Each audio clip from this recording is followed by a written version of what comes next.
Hello there, gamers. I've been doing some thinking about what to do with the future of this series, and everything I've done with it up until now. And upon reflection, I realized that I've been overly negative, cynical, mean-spirited even. I ranted about pretty much everything, called certain people a bunch of names, and I guess I just painted an overall negative picture of the gaming industry. I just wanted to apologize for my horrible attitude in the last RNG video, and for exposing some of you to Harmon Smith for the first time. Moving forward, I'm going to try to be more positive and bring you the news with more of a reasonable and less cynical outlook on things. Now, let's see what we got in the news docket. More PlayStation censorship, PlayStation Network on PC, Xbox shutting down studios, Assassin's Creed racism drama, IGN monopolizing game urinalism, modern video game crash potentially incoming.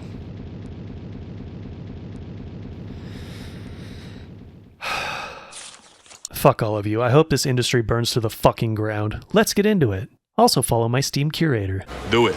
Alright, so let's start off with the bad news. First, PlayStation. Oh shit, here we go again. We'll talk about some updates to the Stellar Blade drama in a bit, but remember when they told us the game would be uncensored, and then it wasn't, allegedly? How are we supposed to believe anything they say when literally the first day of the month, right after I put out my previous RNG video, this little announcement pops up? Notice regarding the English release of Tsukuhime Piece of Blue Glass Moon. Due to differing platform publishing policies, the art book included in the physical limited edition for PlayStation 4 will be printed with graphic modifications to 2 pages, while the art book included in the physical limited edition for Nintendo Switch will be printed without the modifications. Sony, what the fuck are you doing? It's a fucking art book, not even part of the game, and you still feel the need to censor it? Also, did you notice the company publishing the game, Aniplex? You know, a company literally owned by Sony, forced to censor it on their own platform, but not on a competitor's. Funny how that works. But anyway, that's just a minor story compared to the giant shit show of last month involving a little game published by PlayStation called Helldivers. Wait, hold up. Future Chow here. Right as I was getting close to finishing editing this video, another story fell into my lap. Turns out another game is being censored on PlayStation, Princess Maker 2 Regeneration. Now, to be honest, there are some strange things you can do in this game, to say the least, and you can see here for yourself. But it's coming to Switch without any alterations and PC. So is this really necessary, Sony? And to make things worse, this game is coming out in July, and Sony made them change it just now? The fuck? This caused the PlayStation versions of the game to be delayed to August, while the other versions will still come out on time. So stupid. Anyway, Future Chow out. Back to the regularly scheduled story. Helldivers 2. A game that has caught on quite well since it came out in February, and was aided immensely by the fact that it was released on both PlayStation and Steam simultaneously. In fact, Steam sales actually accounted for more than half of the total sales. Honestly, the game's success and popularity was kind of a surprise and pretty impressive, and actually brought a lot of gamers together. So, of course, Sony has to go and fuck literally everything up. When the game launched, it was great. You could cross-play and play with just about anyone who can buy games on Steam. But then Sony is all like, nah, in order to keep playing, you will need to make a PlayStation Network account. If you know anything about the PC gaming community, you know that this would not go over well, and holy democracy, this kicked off a giant shit show on the internet for several days. So much so that the reviews on the Steam page for Helldivers 2 got over 200,000 negative reviews. So, all the negative publicity forced their hand, and Sony retracted the decision to require a PSN account. Everyone celebrates their glorious victory. It turns out you can influence these companies to make decisions for the better. Except they celebrated too early, in my opinion. A lot of people cited the fact that Sony in general has terrible security, and they just wanted to collect data from everyone as some of the main reasons why they were doing this, and fuck you, Sony, for that. Just saying. But the biggest problem with requiring PSN is that the game would no longer work in around 180 countries because PSN is not allowed in those regions. So while this change was pending and going into effect, they delisted the game for sale in all of those regions. But since all the fervor has died down since then, I doubt this will change because as of today, you still can't buy the game in those 180-ish regions despite no longer requiring a PSN account to play on Steam. And a lot of people were defending this shit last month saying, oh, did you read the terms before you played? Which they literally changed the day they announced this, by the way, but look.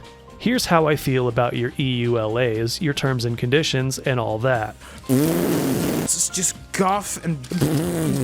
I don't give a damn about what these agreements say. If something bad happens to me as a customer, I have every right to say, fuck you. I will complain about it, I will leave a negative review, I will boycott your company, and I will not change my mind until I, the paying customer, and consumer advocate I guess you could call me at this point, get what I want.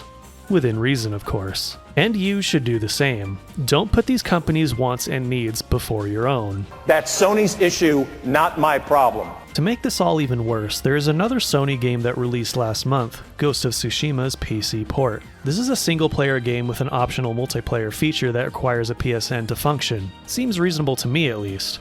But you don't need a PSN account to play the single player, and yet still, they don't allow this game to be sold in those same 180-ish regions. Like, can't you just make a different version that only has the single player for those regions with like a 15% discount or something? I guess not. Come on, Sony. Could you not be A piece of shit. for 5 minutes? But at the end of the day, PC gamers got a big win here, regardless of how short-sighted they may be by changing their reviews to positive on Steam. So, how are the PlayStation guys responding to this? Oh. There's still a bit more to the story, however. Last month, Helldivers 2, along with many other games, became part of a wider discussion about community managers and how they have been influencing the gaming scene in a very negative way. It's too complicated to go over in this video, but apparently the Helldivers 2 community managers were in support of PlayStation Network integration because it would make it easier to ban people. Why is this such a priority for community manager? Or are they just parroting the desires of Sony? I don't know. Like I said, this is a rabbit hole that's too deep for this video, so let's move on to the last PlayStation thing from last month, which is Stellar Blade. Yeah, there's been a bit of an update to the whole censorship drama, and it seems that the Free Stellar Blade side also got a massive W because in a new update in version 1.0.3, they added in new outfits that are basically uncensored versions of previous outfits that were censored. Only, there may be more to this story than that. There have been rumors floating around that these outfits had to be changed due to copyright issues, because they were taken from real-world designs that already exist. So this may not be a censorship issue after all, rather a copyright one. Though it's still kind of weird that ShiftUp hasn't been upfront about this from the beginning. Maybe there's a legal reason for that, but we don't know anything more than that as of now. Some weirdos have still been complaining that 1.0.3 censored other outfits in the update, but these weren't even in the game until the current version, so calm your tits. The gamers have won. Take the W. It's over. It's over. So now that all the PlayStation news is out of the way, time to check on the other side of the pond, Xbox. Microsoft. What the serious fuck are you doing? In case you somehow missed it, Microsoft and Bethesda shut down Arcane Austin, Tango Gameworks, Alpha Dog Games, and Roundhouse Studios. The latter two were somewhat understandable as they were floundering for a while and a lot of the devs were absorbed into ZeniMax. But Arcane Austin only had one flop game, that being the disaster that was Redfall from last year, and that appears to be entirely Microsoft and Bethesda's fault for forcing them to make a type of game they have no experience in making. So instead of returning them to their actual forte of making games like Prey, which was pretty damn good in my opinion, they just get shut down. Okay. But the one that people have brought out the torches and pitchforks for is Tango Gameworks, who just released a very highly praised and even award-winning game, Hi-Fi Rush, last year. So apparently making good games just isn't enough for a company like Microsoft. And it seems like they had a sequel and some other unannounced game in the works, but sorry folks, corporate whims are more important, I guess. And just to rub salt in the wound, apparently Matt Booty, one of the heads of Xbox, said immediately after this happened, quote, "We need smaller games that give us prestige and awards." What? What? Huh? I don't know about you, but Tango's Hi-Fi Rush literally fit that criteria to a T. A lot of people have pointed this out, so everyone kinda hates Microsoft right now, understandably so. I considered featuring this quote as the worst take of the month, but there technically isn't any tangible proof out there that this quote is actually real. Everyone is just taking the word of the Verge, who broke the story based on info given to them from an alleged insider. And I don't know about you guys, but I don't trust the Verge at all. Still, it could very well be true.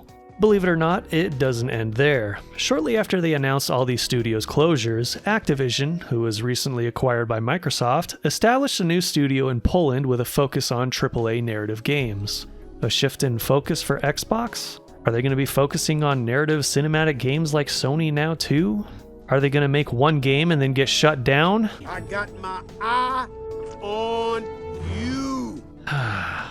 It's possible that this was planned before the Activision acquisition, but who knows. It still feels like more salt in the wound for those who liked games like Hi-Fi Rush and wanted more of them. But hey, if you own an Xbox and happen to be a fan of those narrative cinematic style games, you can always play Hellblade 2 that came out last month, I guess. I mean, it'll only last you 4 hours or so, half of which are just cutscenes. A lot of people are not happy with it, even though it seems to be more of the same from Hellblade 1, which people liked quite a bit. I guess the expectations were too high since Microsoft pumped a bunch of money into Ninja Theory, which is understandable to be honest. But damn, that's some very unimpressive numbers, not gonna lie, at least on Steam. So, what now? Are you gonna shut down Ninja Theory as well, Microsoft? Are you? Are you?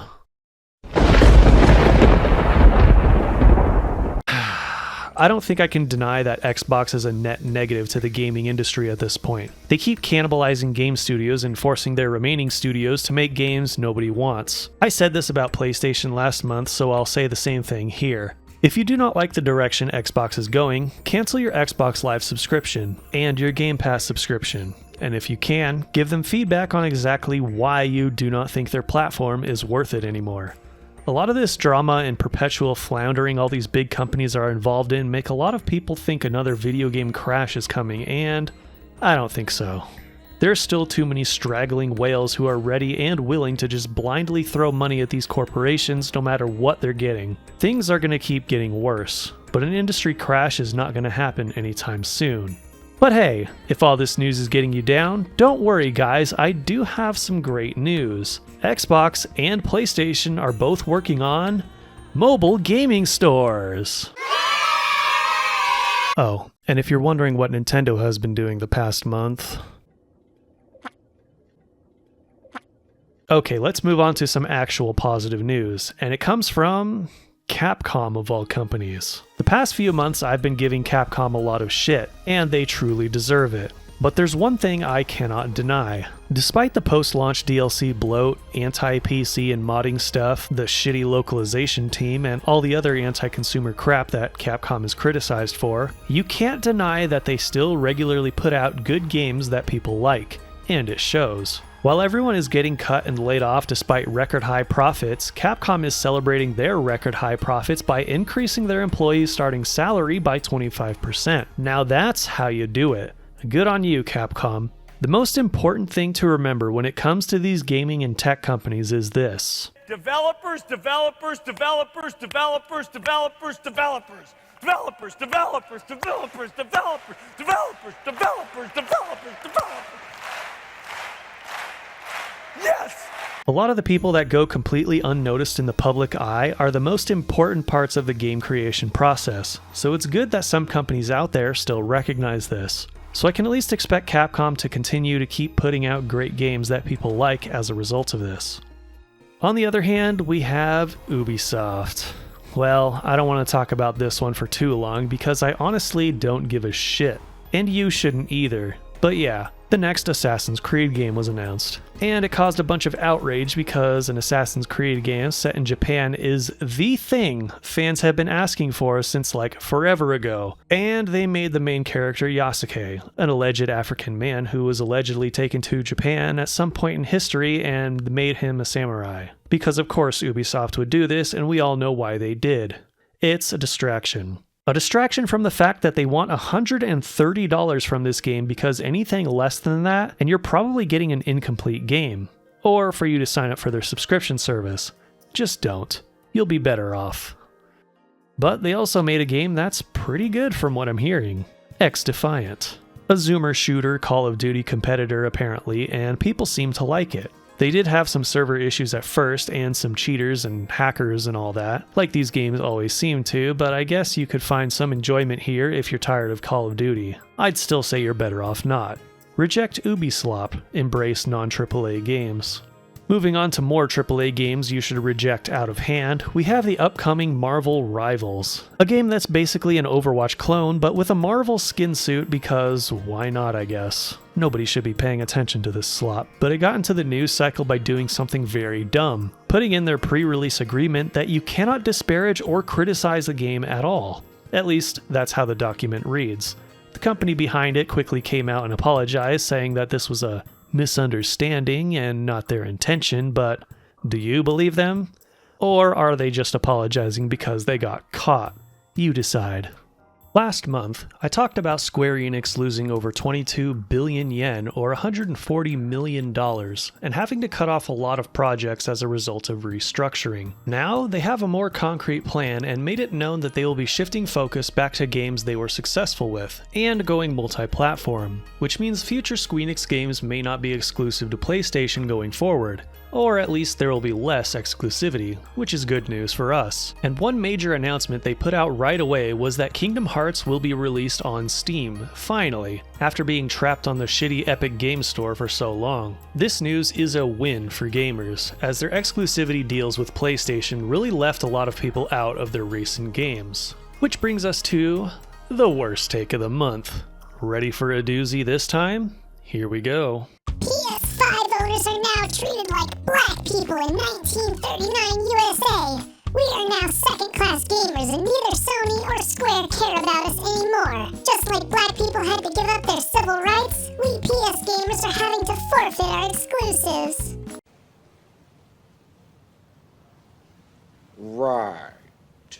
Right. So, full disclosure here, this is a troll post, obviously. No matter how much the dude tries to deny it. But at the same time, look at how many people took the bait. And sure, he got completely ratioed into oblivion, but I bet you there are some people in that 1,200 likes that read this, took this seriously and thought, yup, and hit the like button. I can damn near guarantee that some of those likes are genuine, holy shit.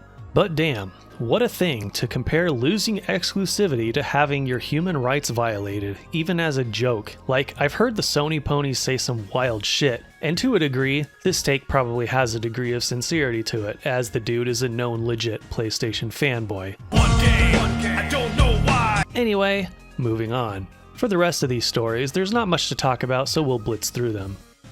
Limited run games caught being pieces of trash again. Seriously, do not buy anything from this company if you can help it. This time they were caught burning games to low quality CD-ROMs that were supposed to be playable on old 3DO hardware. But they don't last as long as pressed discs that are supposed to be used for the system and possibly don't work on original hardware at all. This company charges a lot of money for some of these old school reproductions, so buyer beware.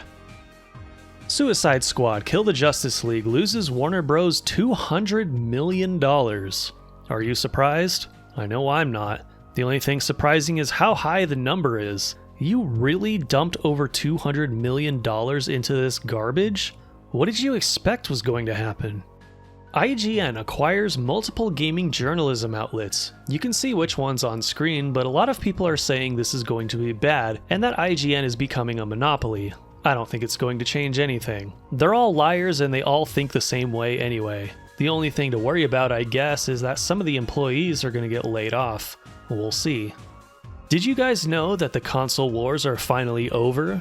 Not the brain-dead Twitter fake gamers crying about Xbox and PlayStation these days. I'm talking about the OG console wars. Intellivision versus Atari.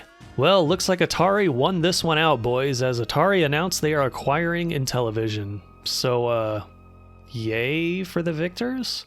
We don't know what will come of this acquisition just yet, but I'll keep you posted if something interesting happens.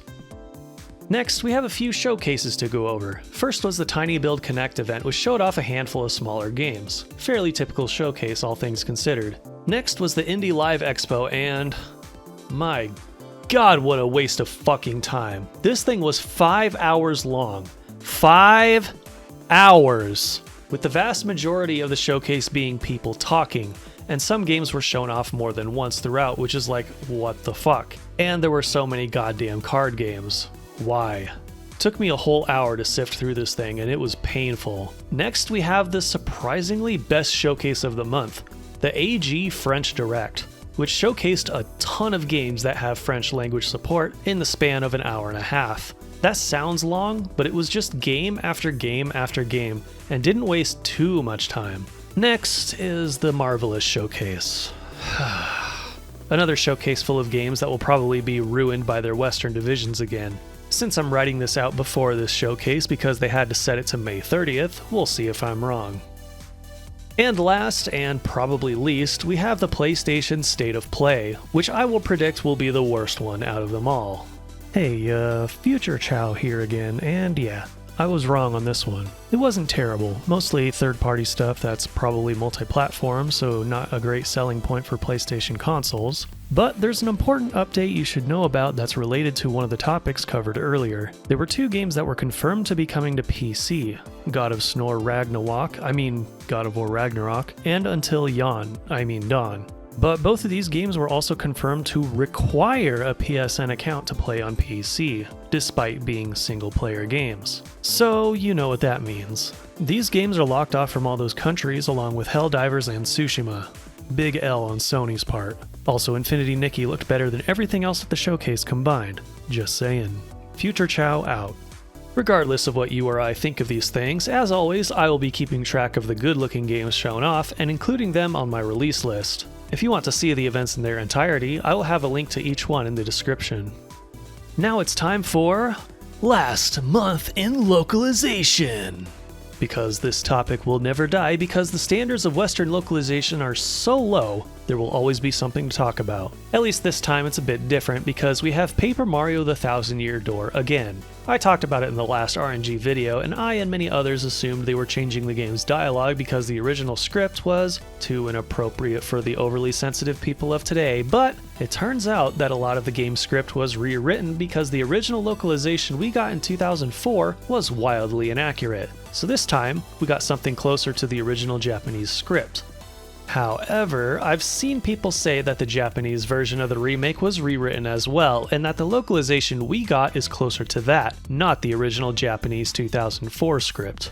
It's a rabbit hole and a half, and we'll probably learn more as time goes on, but a lot of people seem to have a fixation on the character Vivian, and this one aspect that is really insignificant in the grand scheme of things, to be honest, and still isn't fully accurate to the original 2004 Japanese version, I think. But hey, this aspect is closer to being accurate now, right? Which is kinda good, right? I would hope the anti-localizer side would keep that same energy and say the same thing, but somehow I doubt it. Not that it would be a good example anyway, since the game was allegedly rewritten in Japan too.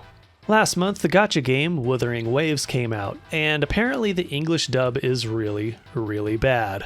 I don't know how bad exactly, but it was bad enough that the developers addressed it publicly, which is pretty rare to see. They plan to refine the voice acting in the future, but you know what I'm about to say. It's a gacha game. You shouldn't be playing it anyway.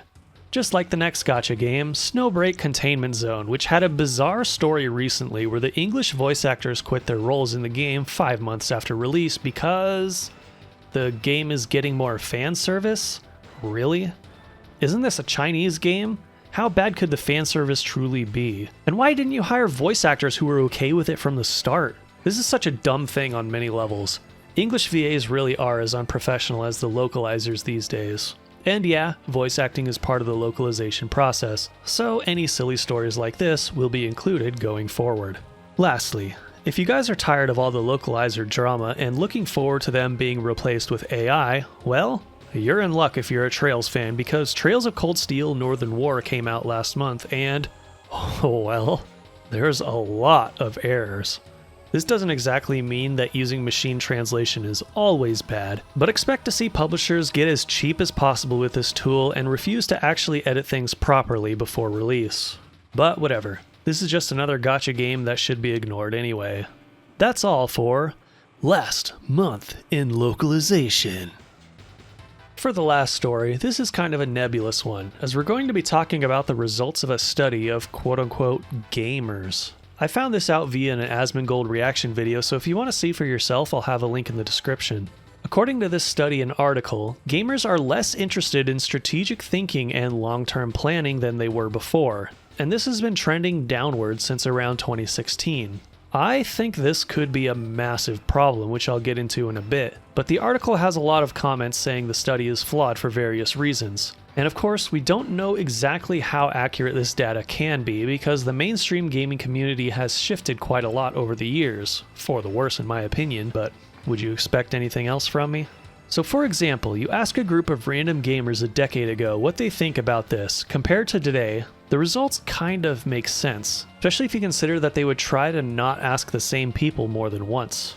A lot of people who are considered core gamers now by the industry are very casual and don't have very high standards compared to someone like me who has been playing video games since I was 2 or 3. The article does mention that now we just have shorter attention spans due to the shift in short content on social media and things like that, but that's just correlation and not proven causation. If it is the case that gamers don't want more complex strategic content as much as they used to, that's really unfortunate because some of the best games involve those aspects very heavily. My favorite games of last year were games that required me to get really serious about what I was doing in order to complete. And you can see for yourself by watching my Top Games of 2023 video if you haven't seen it yet. Go watch it, it's a banger. Anyway, I think the results of this study could impact future games very negatively, especially if companies take a look at it and conclude that they need to keep their games simple and easy for the masses to enjoy them more. I don't want that to happen, though it seems it kinda already has happened with some companies, unfortunately.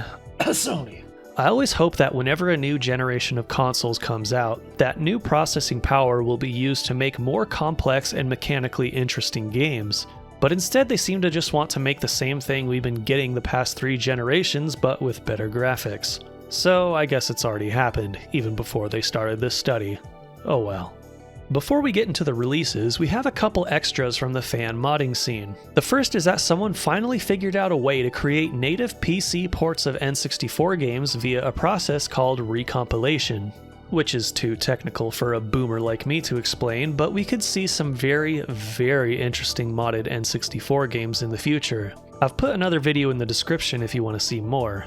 On the other hand, we have a restoration project of sorts. A game that has been considered lost media other than the scenes and story translated from Japanese and shared on the internet. Xenosaga Pied Piper, a game that released on old cell phones back in the early 2000s, to tell part of the story before the events of Xenosaga Episode 1. Naturally, the older Xeno games are starting to get more attention these days than they would otherwise due to the Xenoblade games repeatedly teasing a connection of some sort to the older games, especially in the Xenoblade 3 DLC, Future Connected. So, soon, there will be a way to play Xenosaga Pied Piper on PC, and you can see for yourself on the itch.io page shown here. Can't link it because YouTube doesn't like this site, but you know what to do if you want to find it.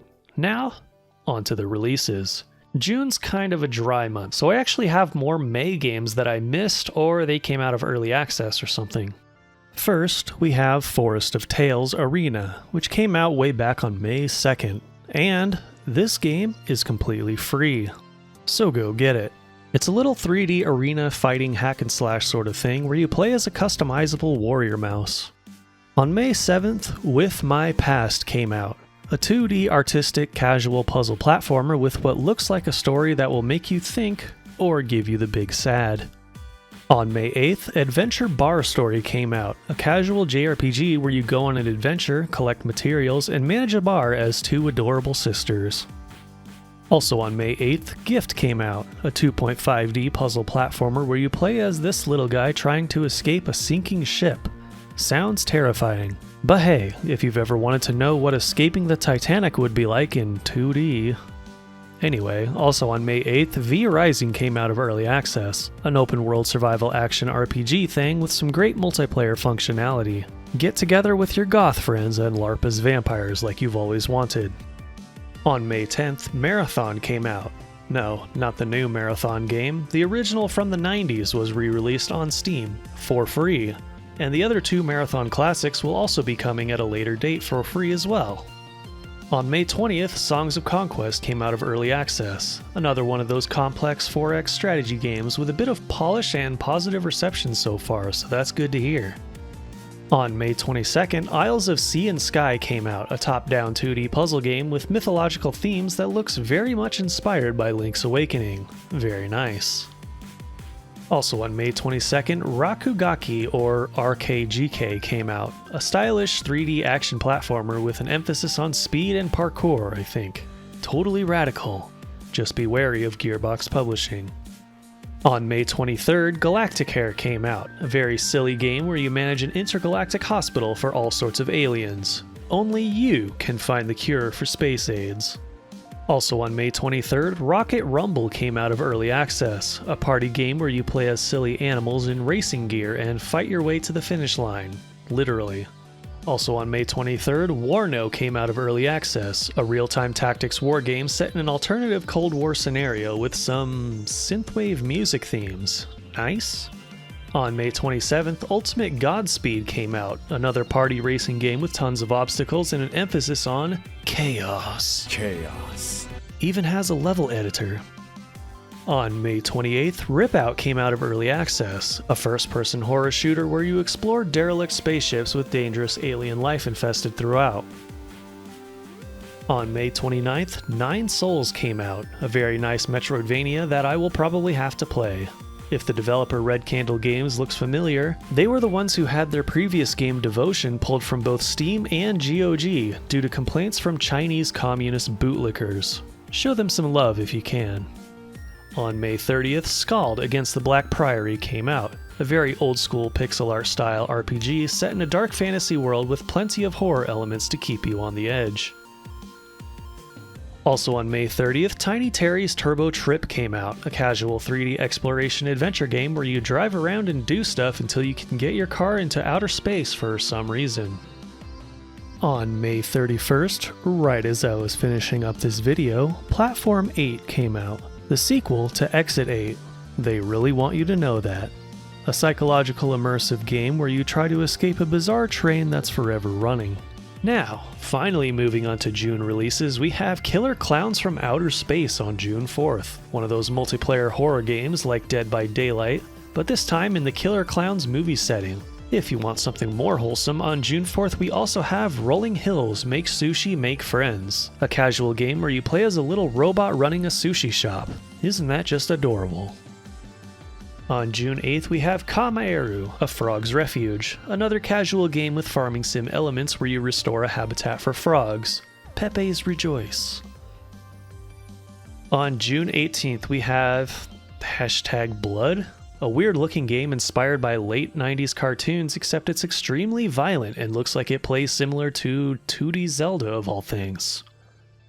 Also on June 18th, we have Still Wakes the Deep. In case you want a really terrifying experience, how about going into the sea on a collapsing oil rig for a psychological horror experience? Also on June 18th, we have Thalassa, Edge of the Abyss, another deep-sea horror experience where you explore the wreckage of a sunken ship.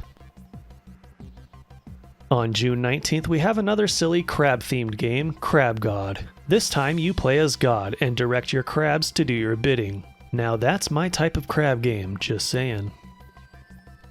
Also on June 19th, Scars of Mars comes out, a unique sci-fi style dungeon crawling type of RPG where battles are in real time and you gotta really keep up with the flow of the battle system. On June 20th, we have Arik and the Ruined Kingdom, a casual 3D puzzle game where you use your father's crown to utilize special abilities and restore the world. Also on June 20th, we have Drug Dealer Simulator 2.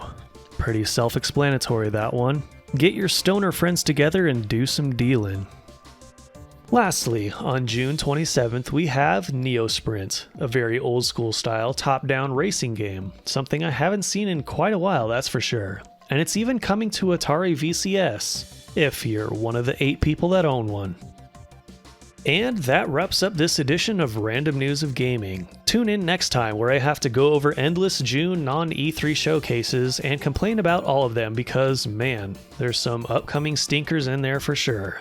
Don't forget to follow my Steam Curator page where I list every single game I cover in the release list and new segments of RNG, as well as any games I cover on the channel in general. So you have every Steam game related to this channel in one convenient place. Let me know in the comments below if anything in the releases tickles your fancy, or let me know what you think of any of these stories and articles. Don't forget to tickle that like button or tickle that dislike button if you're a PlayStation fanboy who feels like a second-class citizen. One game, I don't know why. Share the video around to anyone who may enjoy it. Catch my content on Rumble or Odyssey if you want. Follow me on the X Twitter even though I never post anything. Join my Discord if you want to call me a transphobe for no reason, and feel free to catch my streams where the chat can steer the show and bring up any topic they want. I also do Smash Ultimate Public Arenas every Monday night at 3 PM Pacific, 6 PM Eastern. But there will be no streams the first 2 weeks of June, possibly 3 weeks, so keep that in mind. And as always with this tickled pickle of an industry, have high standards, low expectations.